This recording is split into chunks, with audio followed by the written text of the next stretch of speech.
If you haven't already, don't forget to subscribe to the Open Doors, Open Minds YouTube channel. Don't forget to show your support by following us on Spotify and by following our social media platforms, links to which are in the description of this video.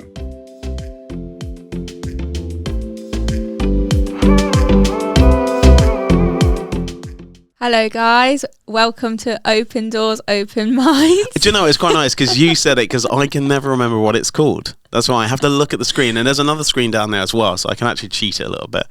It's myself and Chelsea in the room. Where are the other guys? Oh, we don't need them. We do need no, them. We do. We miss Jack and I miss Scott, you know. They look lovely. But actually, you requested this. You said you wanted to sort of mix it up, get other people in the room, chat about stuff.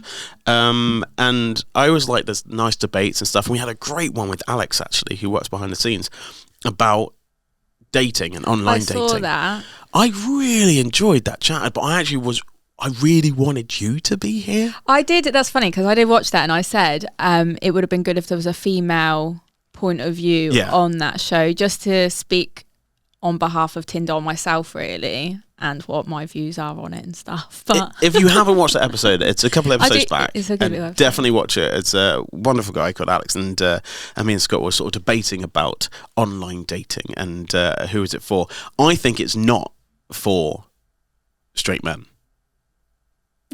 Honestly, I do. I think it's in that. If that's the case, then it can't be for straight women then either.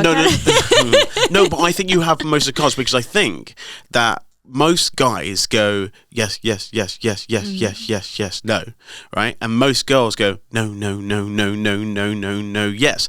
So where is that crossover? The people who are more likely to be like, I know what I'm looking for, and men are like, a girl, someone with a heartbeat. You know what I mean? I don't know if they've...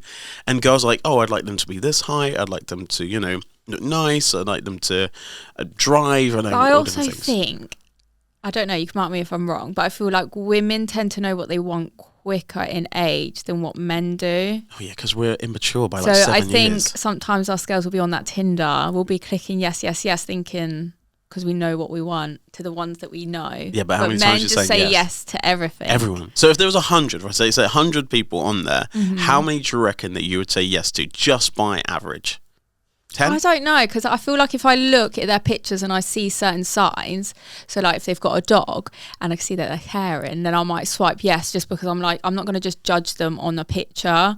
I mean, that's all we're doing. We are judging. Activities, their character, and their like what they're saying. Biog. Yeah. Because a lot of men on there will say they're on for dating, but are they really? I mean, half of them have probably got girlfriends anyway. There's so much to talk about this. So that's why I said that. So we just needed to do a little dating. We need to do another dating one, I think, as well. Anyway, I've got a couple of things to talk about, actually. Yeah. Apologies. Mm-hmm. How many do you reckon that you have given out yourself, like sincerely given out, and then how many have you received yet again sincerely, do you reckon? And do you reckon that ratio is the same, or you've apologized less or more, or they've apologized less or more? What would you say? I don't know, because me personally, as much as come across quite caring and thoughtful, I am really stubborn. So sometimes... it depends why I'm apologising. If I feel like I'm apologising for expecting something that I feel like I deserve, I see it as why should I need to apologise. But if it's something that I've genuinely hurt someone and I've seen that they're hurt by me, then I will go out my way and apologise, but also tell them where I recognised my behaviour was bad. So it's not just an apology, it's I know that was bad and I did this to you and that was not fair. Because a lot of people just go, oh, I'm sorry for how you felt. I'm sorry for how making you feel. Well, that's not an apology to me. I mean, so I don't know. That saying of I'm sorry how you feel makes me beyond annoyed. I'm like, I'd rather you said nothing. I think the funny thing is with people apologising, and I actually believe sometimes people apologising when they don't mean it. And it sounds really silly, but sometimes you need to get past things. They might not understand your perspective. People have to experience situations themselves. It has to happen to them for them to go, oh yeah, actually, I should have said sorry quicker. But I said sorry because I was like, oh, I didn't realise that was going to affect you that much. So I've always said, if someone stands on my toe and they go, oh my God, I'm sorry. I'm like, yeah, no, it's fine. It's an accident. But if they stand on my toe and go, it was an accident, and I'm like, I don't care if it's an accident. You still have to say sorry. Me. Yeah, you've definitely hurt me. So there's a situation that's happened in my life. So 13 years ago, someone sold a store on me from my past when I was in X Factor, and I was going through a really, really tough time anyway in the show, and loads of people were being offered money to sell stories on me. I'm going to steal your water for a second because I'm actually dying over here trying telling stories. We're all friends here. And then, so I sort of said to her, like, she asked me, should I sell this story, sort of through friends? And I was like, well, whatever you're going to say, they're not going to write. They're going to write their version of whatever you're going to say, and they're going to take little parts and bits in and out. And I was like, okay, cool. Don't do it. Anyway, she did it, and she got paid a ton of money, okay, to do this thing. And it was a bit of a kick in the teeth. I didn't know. I hadn't seen her for 10 years, so I don't know this girl, right? Anyway, fast forward a couple of years, my friend's marrying this other girl, and her best friend is this girl. Her maid of honor is this girl. So I'm at places, I'm at engagement parties, I'm at weddings, and I'm at things and occasions that this girl is at. And in my mind, I'm like, I really don't like you. You can't be in someone's energy when they've hurt you like that. Because No. you can't trust them. No. And as you get older, I do feel like trust is everything, and loyalty is everything in friendship and relationships. When you're younger, you can play around and do whatever you're doing, but when you're older, you want right energy people, and if you can feel that, it just makes you. Yeah, and I felt really, really uneasy, and I even got questions from my friends, but like, oh, they're going to be there. Are you going to be okay? I'm like, I didn't do anything wrong. I don't know what you like. You should be asking her. Is she going to be okay? Because she's done something to someone else. Like, and I was getting these questions, and I was just like, I feel really uneasy about it. Anyway, fast forward to last week. Actually, it was my friend's wife's surprise 40th birthday party, and I know that this girl's going to be there, and also I know that not many people are going to be there at the time that they've asked us to be there for this surprise, because it's a bit earlier, so most people haven't finished work, or they've got to put their kids to bed, all that sort of stuff. And I walked in, and I actually phoned 3 friends, and I said, should I go? And they said, probably not. If you don't feel comfortable, probably not. And I was like, yeah, that's fair. And I was like, actually, there's not going to be many people there. I like this, my friend's wife, and, blah, blah, blah. So I was like, do you know what? I'm going to put my feelings aside, and I'm going to be on my best behavior. I'm driving, so I'm not even going to have a drink. So I'm not going to have an excuse of like, oh, it got about out of hand because I had a few beers. And so I got there. She was there, and I feel like crap. I really do. I don't feel good at all, and I feel like I've done something wrong. Like I sold the story. So I'm sat there talking to my friend's mum, and then my friends come a couple of hours later, and then I'm with them, and I still don't feel myself. I just want to go home. I don't want to be there. And then something happened that I did not think was going to happen ever. She came over to me, sat at my table, and she said sorry.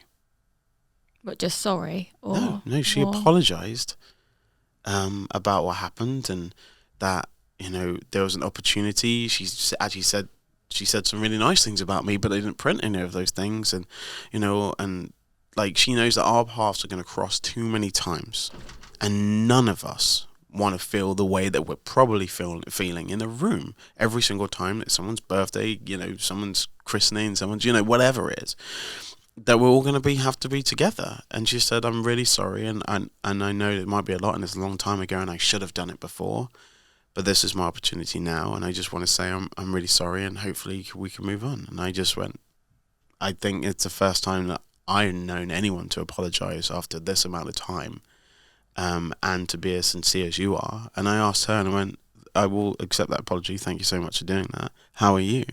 And she said, I'm not okay. And the funny thing is, maybe that was one thing that was weighing her down with all the other things of life. And she was just like, I wonder if her partner wasn't there, kids weren't there, there was no distractions. She didn't make a big thing about it. She just came over to me. My friend sort of saw, but I left it. And I was just like, cool. Because now I go to the next party, I'm like, you're right. I actually even said goodbye to her and hugged her when I left.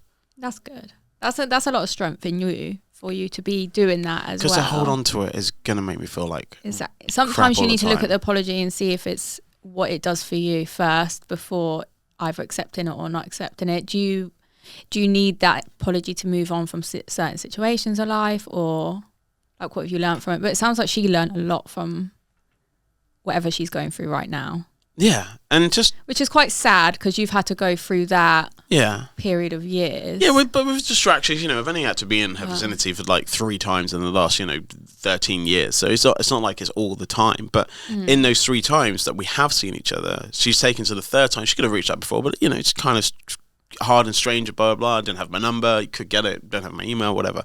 And so she has taken the opportunity out of the percentage of what we've seen each other of only 3 times. To then come over and say I'm sorry. With apologies, what do they mean to you when you do it and when you receive it? To be honest, I don't think I need to give any apologies out to anyone. I don't feel like I've really, really hurt anyone in my life. I probably hurt people, but I feel like I haven't done anything manipulative or nasty. You have these people that are actually out to always cause drama or put someone down. I hope to think that I try and lift people up that are down, or don't kick someone down that are already down. Now or forever? For the whole of your life, school and everything? Yeah, I think I've always been, because I always get told I'm too soft. So I feel like more people probably have to apologise to me for what I've been through in life. But then I look at it and think, if I had someone come up to me today that hurt me really bad years ago, whether that was through bullying, abuse, anything, I don't know if I would accept that apology now, because I'd see it as like I've had to move on stronger by learning that lesson. What does your apology really mean to me now? What I would want to hear is I've learnt from my behaviour then, and I'm moving on to a better life. Literally, my phone is going off and everything. That's like my dog's at the vet right now getting some stuff done. But yeah, so I'll check that out. Yeah, I think I've had to learn that not everyone's going to apologise to me, because I feel like I used to carry that a lot. Like, why is this person hurting me? Why are they not apologising? As in now, I'm like, what would that apology mean to me? Do I really care about that person's opinion of me? And the people that sometimes you need haters to realise you're true people around you anyway as well. So sometimes you need people to be horrible to you for you to realise the good people that are there for you. Does that make sense? Do you want everyone to be nice to you in your whole entire life? Because I don't think I've learned anything from that. I need to know who the good ones, because there's been some bad ones. If you know what I mean. Like the saying, you can't be everybody's cup of tea, otherwise you'd be a mug. Oh, I like that. I'm going to cut that off actually and use that in the social. When I was younger, I used to hold on to so much, and I'm still learning now, because I do take everything so literal.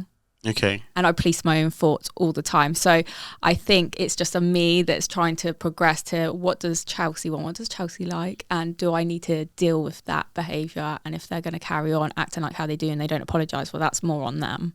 They're not learning anything. Yeah, I think it's such a hard one, isn't it? Like, I think that one of the things I can't take with apologies is when someone says what the apology is and they're apologising, but they also use the word but. And I'm not great at that. I need you to hear the situation. And I've said this a few times with Scott.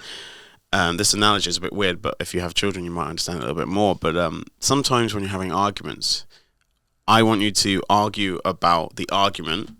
And then if there's anything else, we can talk about that later.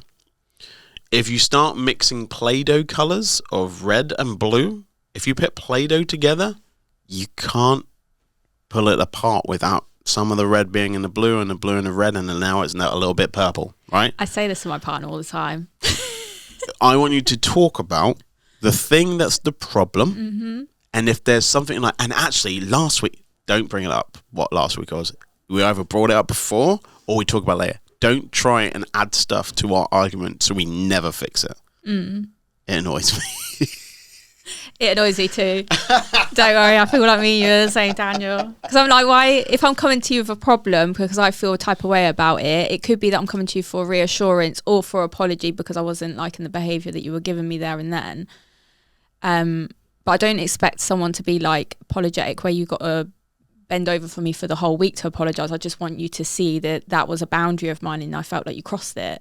So recognise it. But I do feel like a lot of people can't take that.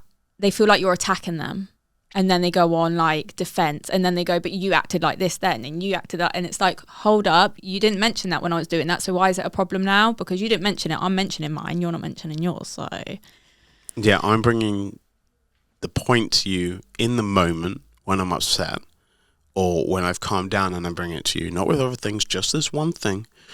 If you go, what you need to be just like, I completely understand you and I hear you. I might not get every perspective that you're saying or see it the same way as you do, but I'll take it on board. There's been a couple of things that I need to work through myself, and if we can come to the table about some other things a bit later, that'd be great as well.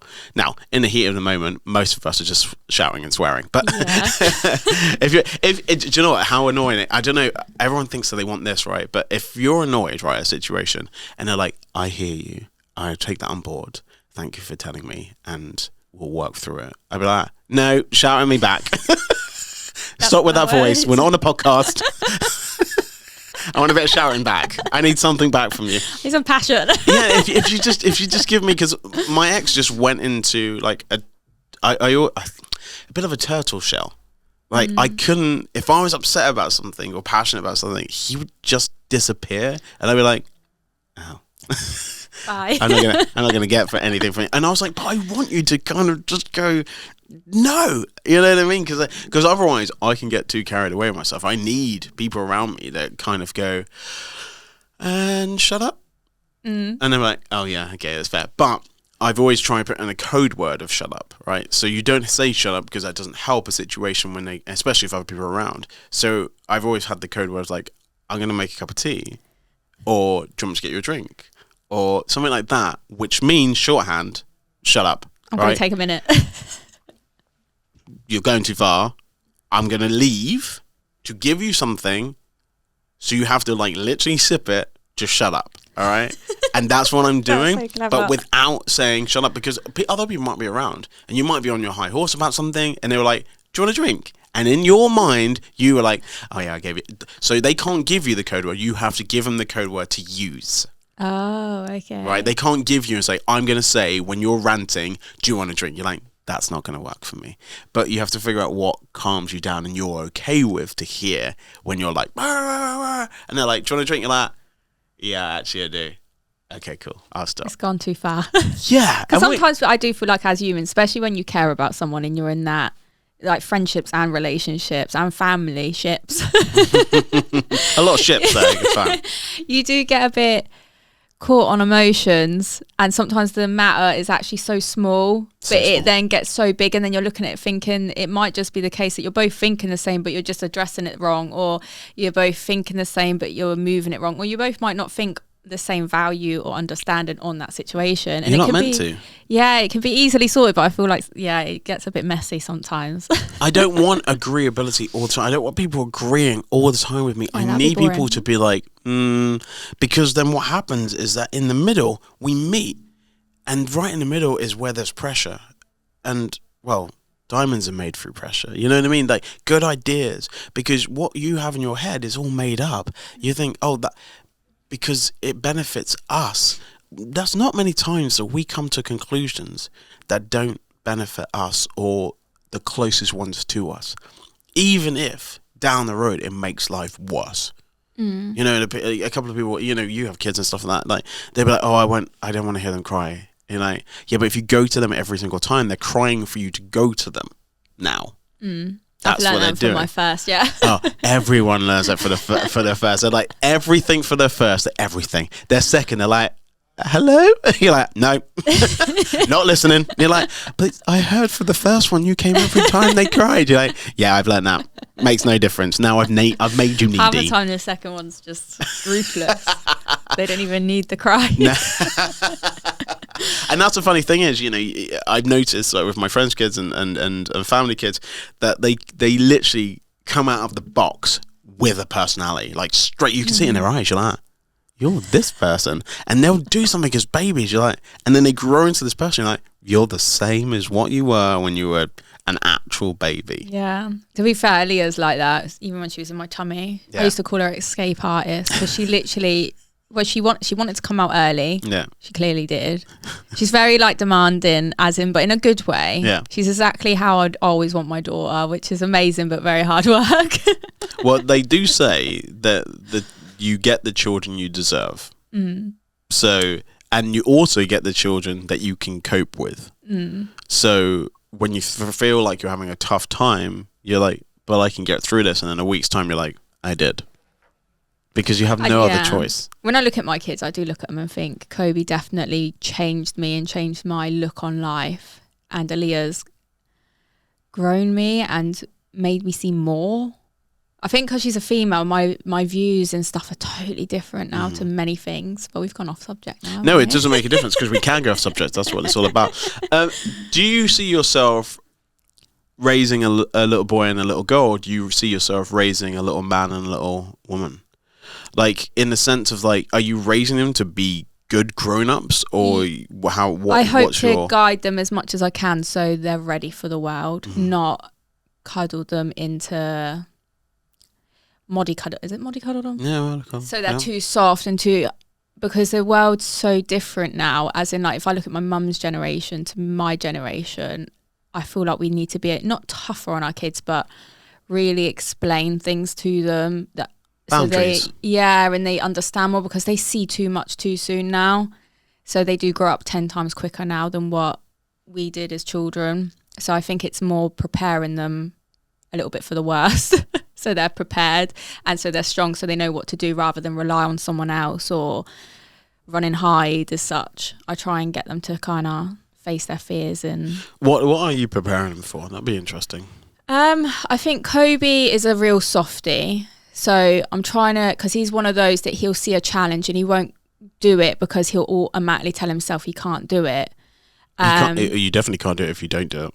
So we try and at least, he's got a lot better. Like I would say the past year and a half, his confidence has gone mad up. The stuff he's doing now, I would have never ever thought he would have even done. Friendship groups at school help that though as well. Yeah, 'cause you'll see people around you, and he's moved school 3 times as well. So he has had a lot. It's tough, but I also look at it and think it's when he then starts secondary school, is it going to be as scary for him as the other? Obviously, it's going to still be scary, but he'll depends probably who he goes with. I feel like he'll adapt better because he's already been in that situation multiple times. So he'll see it as I managed, so I can do it. That makes sense. Yeah, of course. I think coping mechanisms is what you probably need to learn as a child, but also just having a good group of people around you. And even if they all go to the same school to your next school or don't, theoretically speaking, none of your friends are from primary school. They're all from 100%. Senior school. Because that's the one thing I've had to teach him as well. Like, 'cause obviously when he's left schools, he's been like, but what about that friend? What about that friend? And I just say to him, Cobes, we live in a world where you'll look at it as this, like, you're going to have a friend in every single place in Reading, basically, because how many times you've moved. So when you become an adult, you'll know everyone. Yeah. So it'll be great for you. But even like with his confidence as well, like if we're out for dinner or in a shop, I make him ask the waiter, I make him ask the shopkeeper, because I'm like, you need the confidence to be able. How old is he now? He'll be 10 in December. Yeah, so he's that age that he potentially be just walking to school by himself, you know what I mean? And he's already done that. Yeah, exactly. He's gone to the shop by himself before, but I gave him a list and he come back with it. Obviously, it was only like around the corner shop. But it's responsibility, which is really good because it actually gives you, because theoretically really is kind of man in the house, yeah? Mm-hmm. You know what I mean? So he's got to But sometimes I feel like it's hard on him, though, because he's a softie. I sometimes, as a mum, this is when I take my own criticism. I look at him and I think, oh, you need some. No, do you know some what? of this? Yeah, and that, here and there. I think the element of being called, maybe a softie, like those people are so needed because they're normally kind and calm and collected, and they understand different things, and they might get hurt more easily. Right, but the problem is anyone with a big heart like always gets hurt more, right? But it's about dealing with being hurt and be like, oh, that wasn't because of me. That's just because how I felt in that situation. And so, when you tell him off or things don't go his way or he doesn't get picked for different things, you're like, oh, that's not against you. I want you to learn something from this that's exactly what we're trying to do with him right now. And it's really hard as a 10-year-old. Like, also, yeah. are you judged now at your age as what you were when you were 10? No one thinks of you as like a 10-year-old, like what you're like as 10. So when you move on and you're like, oh, you're this person, but all they're doing is figuring out. They're just trying to figure out, like, who's nice, who isn't, where do I feel comfortable. Everyone flies too close to the person at school that they is probably a bit of a bully, but at the same time, they would like them to be their friend. You know what I mean? It's really difficult sort of situations. And then, obviously, he had you 100%, and then he has a sister come, and then he has a sister that rocks in, and we're like, wait a minute. You know what I mean? And that's why the second child always has this other situation that happens to them. It's kind of fair if you have a boy and then you have a girl, but normally what I notice is most of my friends have less pictures of their second child. Oh, see, I feel like I have more pictures of Aaliyah because she's just so. Well, I bought her loads of clothes from. I don't even know what shop I bought them from. We're not sponsored by them, so it doesn't matter. But yeah, I bought her like a lot of clothes and a lot of shoes, and she literally had a little fashion show, and she was loving it. So I was like, as in Kobe, I look at my phone, I think, oh, I've hardly got any pictures of him, but he's not really. Maybe he just wasn't that kind of way. He was when he was little. Yeah, yeah. It's harder now. Like if you want to take a picture of if I want to take a picture of my godson or my nephew or anything, it's nearly impossible. Yeah, they're not letting that happen. But when they're like under the age of like 6, they're like, yeah, come on, yeah. And the first thing they're like, can I see it back? Like if someone takes a picture of me, a picture of you. Yeah, exactly. You're like, I don't want to see it back. It's all good. Yeah, I mean, there's so many different topics. Obviously, we started off with talking about apologies. When your kids are apologizing, yeah. How do you feel that goes? Because obviously I worked at schools, I worked at football, and the element of apologizing to another kid, sincerely, I don't think exists. Because they're being told to say sorry. They're not doing it on their own accord. And I think this is one of the things that we might be missing in apologies, because that's the problem. See, I don't tell my kids just to say sorry. I'll say to them, do you think you need to say sorry? And if they say yeah, I'll ask them why. Mm-hmm. So then they have an understanding of their own point. And if they've missed out the part, I'll tell them. So you hit your sister, basically, or your sister hit you. Why should you apologise? If she goes, because I was being mean, I'll say, but why were you being mean? Yeah. Just so she has an understanding, or he has an understanding. That's too honest for me as a child. Like, why do you do it? I want you to lie first time. If you're like, because I was being mean, you're that's like, whoa. Aaliyah would say, I didn't hit him, he hit me first. Yeah, well, that's fair, because that's what I want to hear. I want to hear that kind of like, even if that is true, but if they just cold-faced look to you and like, because I'm mean, you're like, oh, okay, we might have a problem here. I'm a bit worried about it. Well, Aaliyah's a character. So put it this way, I was in Greg's yesterday and she was shouting. I had to literally, I was so like, people are going to be thinking I've just literally kidnapped this child. She was shouting, you're not my mummy. Oh. You're not my mummy. So I went, what am I then? Obviously, she was wanting to play. So she was like, you're a dog. You're a dog. But it's lucky I said that. Otherwise, everyone would have looked and thought, why? Because I was shouting at her as well because she was running around like a headless chicken. Because she got her nails done. And I was like, really, Aaliyah, thanks. I like when kids do that. Yeah, we went to the London Dungeons in London, and it's quite intense. And I did not book this. My friend booked it for my godkids. And I was thinking, are they age appropriate for this? But she booked it. I was like, this is probably fine. They're not 10 yet, right? So we go to London Dungeons. And Mum goes to the toilet before we go in. And the little girl, Bella, she said to the lady at the desk, she's like, is it scary? And that lady goes, yeah. They're like, is it dark? Yeah. A thing's going to jump out at me. And the lady went, yeah. And I was like, oh, what am I going to do with this? Anyway, so Mum's gone to the toilet. There's like this man statue behind me on the bench. And I was like, oh, Bella, you need to come this way. And she's like, no. I was like, well, you just walk around here because we're in the way. She's like, no, the man. I was like, no, but just walk past him. He's not going to do anything. Just walk. She went, no. I was like, come on, Bella, this way. She said, no, let go of me. Let go of me. I don't want to go with you. And she's like a little Irish ginger-haired kid, right? Not mine. Not mine. Let go of me. I don't want to. The man. I'm like, she's talking about this man, right? I'm hitting this man, by the way, hoping he's not real. He's not real, right? And then Mum comes out. She's like, "What's going on?" She's like, "Nothing." I was like, "What?" Everyone thinks I just kidnapped this like ginger-haired Irish girl. I was like, for goodness sake. Anyway, we looked at the age. We looked at how old you need to be to go to London Dungeons. Yeah, it says 12 and above. We got that completely wrong. Going off on a bit of a tangent and talking about anything else. I was thinking, and this is very controversial, and there's no statistics backing this up, but do you reckon most of the things that go wrong in our lives, a high proportion, I'd say more than 50%, are down to decision making that we have done to ourselves? Like if you look back at self-sabotage. Yeah, and you're like, you shouldn't have done that, you shouldn't have drank that much, you shouldn't have gone there, you shouldn't have spoke to them, you shouldn't have, if you're in a car, you shouldn't, be like, what are you doing? And then you're next to them and they get out. Like, if you went, probably having a bad day, and you carried on, does that situation happen? Are you, not just you, but the raw you, are we making our lives harder and then blaming the world of the reactions that happened? Because I feel like the most things we do wrong in our lives is our fault. Is that true? Is that too harsh on ourselves? I don't think it is. I think it's part of learning, personally. Yeah. I think if you went through life with no reaction to anything, how are you going to learn who you are as a person and what you've grown? Because stuff that I might react to 10 years ago to what I react to now is totally different, and that's from learning. But I think it's whether you're willing to learn or not.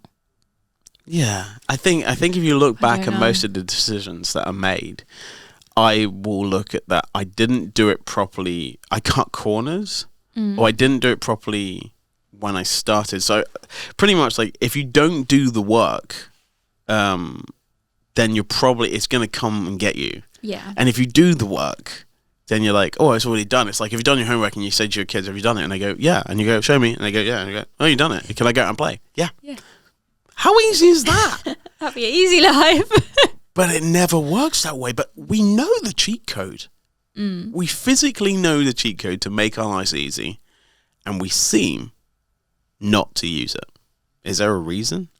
Yeah, I think because you have some people in life that just go through life so, I don't know, they just always get them goals. Well, you see them, I don't know how they get there because I don't really know them, but they look like they do.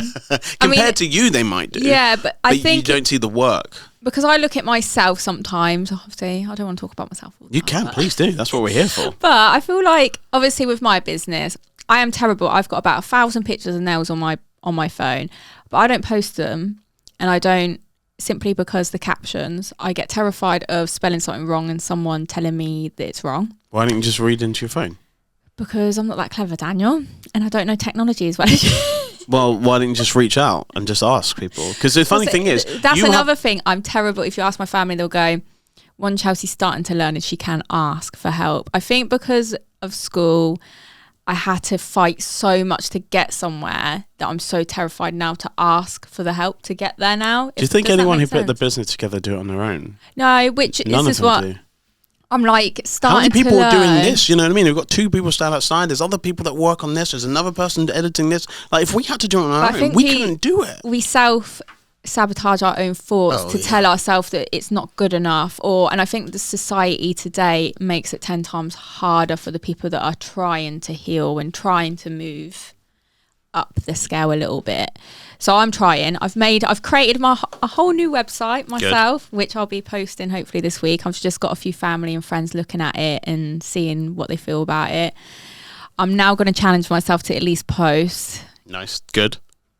On my Instagram, because I do think I would get a lot of business from it, but I just no, that could be build a brand. You got to build it. They will come. If you don't build it, they don't come. But that's the thing. I feel like I'm so hard on myself because I'm always, and to be fair, I do think I do look at a lot of other people all the time when I need to do it.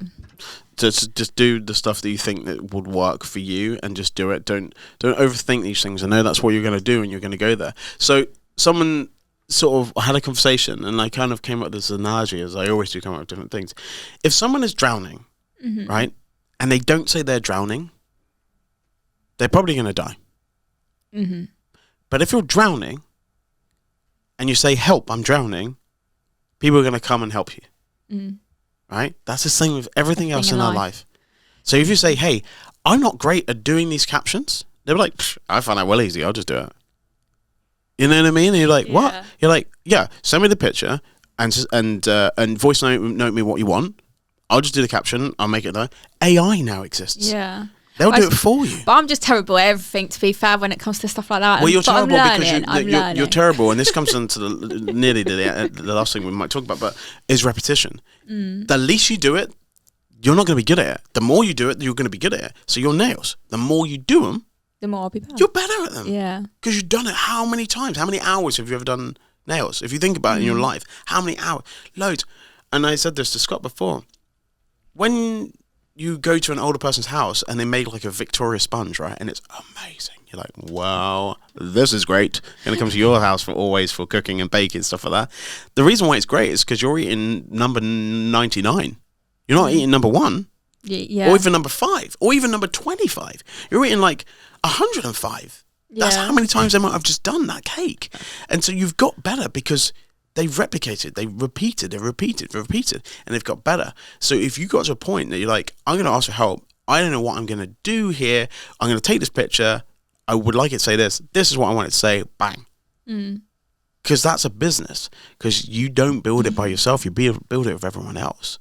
100%. So you are, I would say, like, very forward-thinking, very entrepreneurial, you've got loads of good ideas, but the only person literally is in front of you is you myself. Going like, no, you're actually in front of a mirror doing that. No, not good enough, no. How many people do you reckon there is in a room? If there's 10 people in the room, how many people do you think are like me in there? Everyone.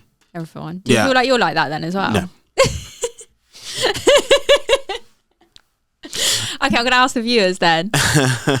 If you self-sabotage things, what is it that you self-sabotage at home that you feel? Oh, I self-sabotage relationships by far.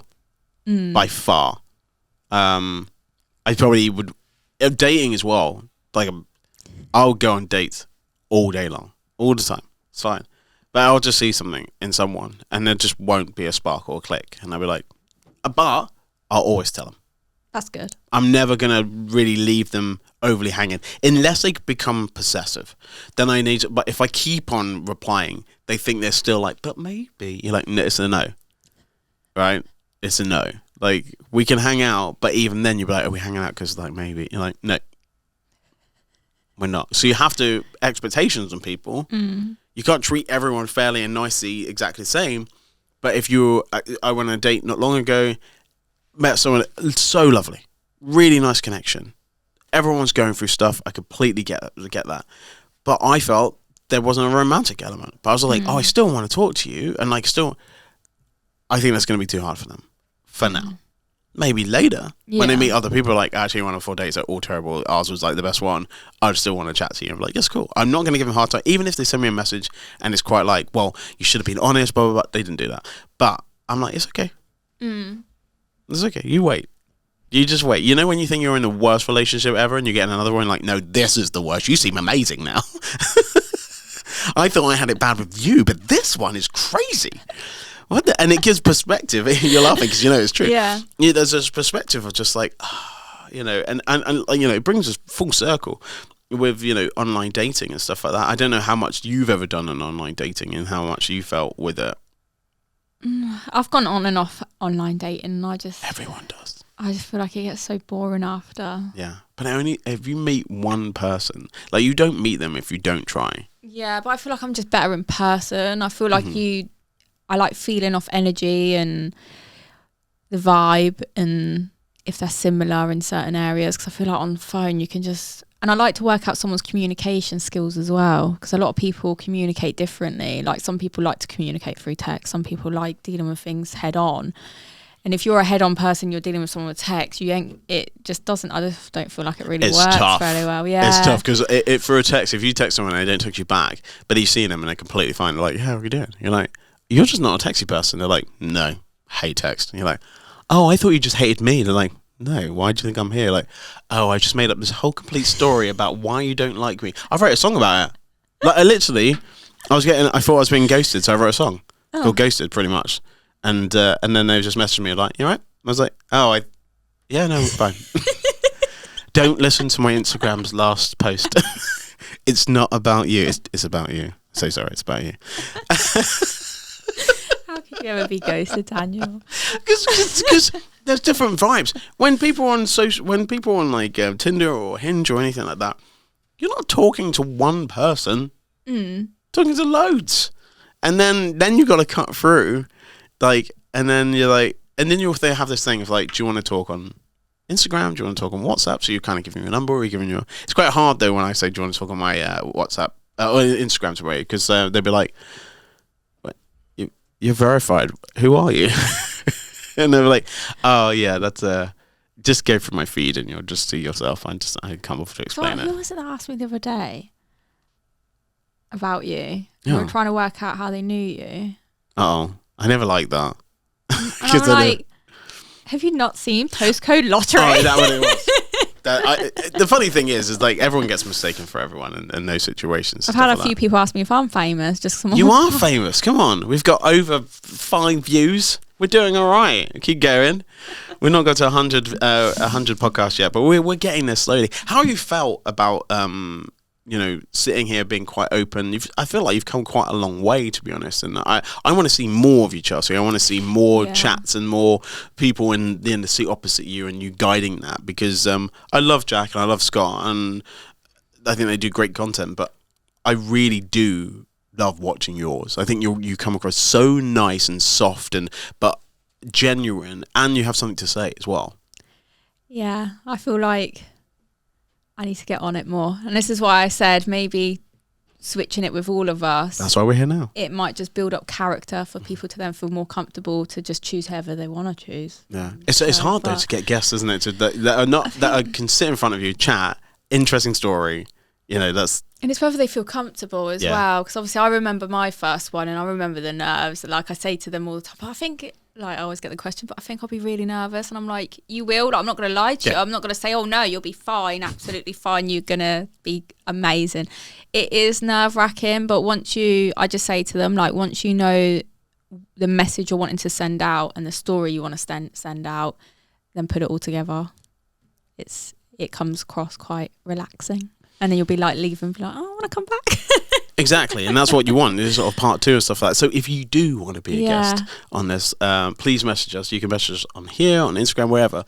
And you can be a guest. You can choose Scott, myself, you can choose Jack, and you can choose the wonderful Chelsea. And you don't have to know us either. No. Because just I feel tell us like a story. people feel like that as well. And I'm like, no. They won't care about me. They don't want to talk to me. I feel like I would like to do someone that I don't really know, because I feel like it will be more interesting for me, because I'd be like, I don't know this character, so it's quite cool to find out who they are and what they've learned in life and how they've progressed and all that good stuff. And making friendships and connections. They might need their nails doing can as well. Can I ask you a quick question? You can ask me whatever you want. One thing, I'm very thankful that you've opened up today, because I feel that's the first time that I've actually been on a podcast with you that you've actually told me a story that a little bit affected you. All right, do you feel like I'm like the ice king? Well done, Daniel.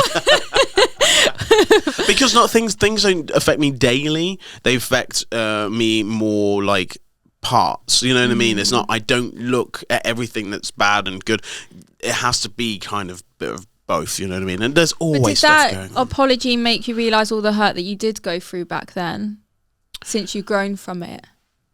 Just out of interest. I don't know. It's a hard thing, because doing reality TV, and I've not done it again since, and I won't be doing Dancing on Ice, and I won't be doing Strictly, and I won't be doing I'm a Celebrity, because I haven't been asked. No, it's because I don't want to do competitions in that way. I want to move and do other things and blah blah blah. And so to be open and honest about that time, for me, is a lot easier. I know people still live in that time. I don't live in the past. I live right now. And those things were around, and sometimes they catch me. But that's for good and for bad, and it's led in different ways, and I've got careers out of this, and I met people and blah, blah, blah. And so, things not going your way normally lead to things going your way in the end. Mm-hmm. And these stories. And if you don't be overreactive about stuff, and it's really hard in a moment not to be, actually, if you just go, I'm just going to take a breath, I'm just going to leave that, I'm not going to say anything. Later on, people will go, I was wrong. Okay. All right, I'll talk to you, because you haven't gone like, well, the reason, and because then what I was saying, are you apologizing for your reaction, or is there an apology in what happened why those people might apologize, and it might sound like, well, what am I talking about? But it's I think a lot of times people lose their minds in arguments, and then you're apologizing for saying and losing your mind in that argument, and not what the actual topic was. Yeah, 100%. And that's what freaks me out a little bit. I have that with some friends, I have that with some family, and I was just like, wait a minute, are we fixing? Because in the end, it's so intertwined. It's never normally just you and I problem. It's everyone else around us that cause that problem even more. And you could imagine, you know, when you're at school and you fell out with someone and then you made friends, but your mum still hates them. You're like, oh yeah, but they're horrible to you. You're like, yeah, no, we're fine now. Like, oh yeah, she's not coming over. You're like, no, but we're fine. And it's like, well, you don't go to her house then. You're like, no, but we're fine. Stop. Why are you still involved? And its problems is like our family and partners and friends get involved in our stuff when we've actually gone past it. You know, and that's quite difficult. Life's a web. It's difficult, 100%. Do you have any words of wisdom before we get out of here? And then obviously you do another podcast in the future with other guests and with Jack and Scott. I don't think I have. Just, you know, you can't be everyone's cup of tea because you'll be a mug. I love that. That's so good. Can't be everyone's cup of tea, otherwise you'll be a mug. Who told you that? To be fair, I'm going to give it to my friend Ashley from school. Me and her, like, she said it to me one day. I think she said to me, Chelsea, you're too nice. You can't be everyone's cup of tea, otherwise you'll be a mug. And then she laughed, and then I laughed, and I was like, oh, okay. So yeah, it came from her, to be fair. So I can't steal that one. Well, I think it's an amazing saying, actually, and I'm not even going to add a saying onto that because I think that's what we can say. I also want to. Have you been watching Married at First Sight? Oh, this is after hours now. If you're still here, well done. I watched the first episode because I think that in this day and age, those TV programs, when everyone's talking about mental health and everyone's being nice and kind to each other, they put out these programs and they seem to say, yeah, whatever. They don't care about anyone's. Just because there's someone on Reading from there that I know very... Is there? So, you know Calvin? No. The one that does Grassroots? Yes. His brother... Right. ...is Terence that's on there. Okay. So, I feel like it'd be quite cool to maybe do little updates on our show about it. Now you're going to make me watch a bloody show. So what are we going to do behind the scenes and stuff? You know. I don't know too much what happens. I only know what's being watched. Yeah. But we can do after hours. We can talk about what's being watched. I feel like it would be quite interesting. You're going to make me let me watch this show, aren't you? What we feel is good and what we feel isn't on it. I feel like it'd be really. Do you reckon that they do pair them together? I think properly. No. Or is it just I feel like TV? they pair the love stories that they know they're going to quickly fall in love quickly. But I do feel like they pair people different. Which one is Terence? The black one. Fair. That's the easy one. With Portia. Oh, right. Okay. Wow. That is a story there, isn't it? What do you feel about that? Oh, we're gonna go in after hours. Sorry, you're gonna have to stick around for a bit longer now. Personally, I feel like they were matched very wrong. Right. Portia's obviously one that goes to bed at 11 o'clock at night. Is a believer, like real strong believer of God, which is nothing wrong in her character herself. No. I think, you know, no one can really judge of her character herself. It does work better if your partner believes in it too. But her partner Terence, he's a host, he's a DJ, he has 3 kids. Obviously she's got a kid as well. But I just feel like themselves are probably not much. They're just not suited. I just feel like they're just really, really, really bad. What do you think about programs like that? Do you reckon that would you ever take part in something like that? I would love to, but I think it's a hard one because you don't know. It's not. I wouldn't care. Well, I would care about some backlash if someone because I do notice when I read the comments, there's a lot about like what's going on with her outfit there or why she looked like that. I think that's the sad part about it. But I do feel like showing people on TV traits that aren't good or are good, it's nice. And also seeing love stories actually work, I think that's really beautiful. But I think if I went on a show like that, I fall in love quite quick, so I'll probably be amazing. You're like, yeah, it's you forever. It's fine. I think I did ask Alex the question, which is in a relationship at the beginning, would you rather love more or be loved more? So say it's 40, 49, 51. I think for what I know now, I think I would want to be loved more. Okay, so you're gonna go. Before I would have said, because I do love loving. I love Yeah. taking care of people. I do it too naturally, to be honest. But I think I would love to have someone that's just all for me. I mean, who doesn't want that? What Okay. about you? I have to feel like they actually don't like me. Like, I honestly, I have to feel like otherwise I get bored. I need to Yeah. feel like, do you actually even like me? They're like, yeah. I'm like, okay. But see, I love it. Someone loving me, but I also need banter. Oh, it's so important. I need, because I am such a serious person at times, I also need someone to bring me down and humble me a little bit. Yes. And I do need that in a partner. I don't think I could be with someone, well, I have been with someone that's quite serious, and yeah, it's too... Or too it's attentive. much, I don't want that either. Because I think I'm quite attentive, so I've got to work and be like, does that annoy you? And they're like, yeah, okay, I'll stop doing it. But yeah, I feel like we need to get a little, just open doors, open minds, maths review. Okay, well, Married at First Sight Married at review. First Sight.